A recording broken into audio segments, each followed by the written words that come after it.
Phoenix is a lander that's going to the North Polar Highlands of Mars to look for evidence of habitable zones, places where life might have existed in the past.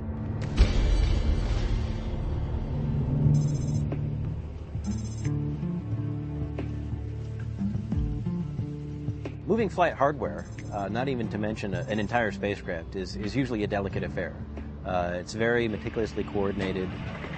There's, arranging a police escort at 3 in the morning on a Monday morning, and all the state and local authorities that need to know about something like that, and all the paperwork that's required to essentially close down a section of the highway for a period of time. There's a whole analysis process that goes along with making sure that the spacecraft on the back of a truck, on a flatbed trailer, in the box that it is in, isn't going to be exposed to any environment that it's not rated for. So we know how much force a pothole in the road will induce on the spacecraft. Just a little bit into the trip, we had kind of a light rain. And that's another thing that just makes you ill at ease with your spacecraft that you've had in the clean room up until that point in time. We have to fly a spacecraft on a plane all the way from one side of the country to the other.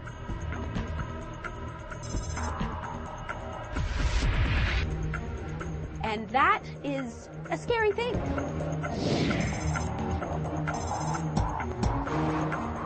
And you kind of look at the box and you look at the aircraft and you wonder, is it going to fit in there?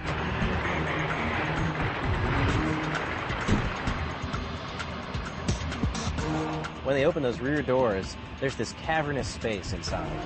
Even as big as it is, this box just barely fits inside it.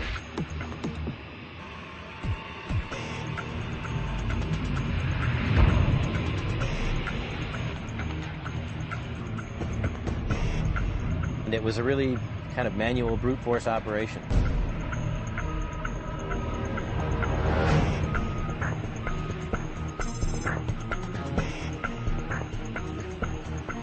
It looks just like we're loading a box onto a plane. Inside this box is such an enormous treasure. This is something that these hundreds and hundreds of people have worked on to make it all come together. We've got Air Force pilots, most trustworthy people. They are flying this spacecraft from Denver to Cape Canaveral.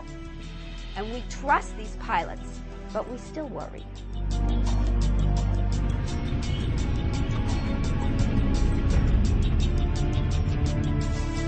We're tracking this spacecraft and this plane as it's flying across the country.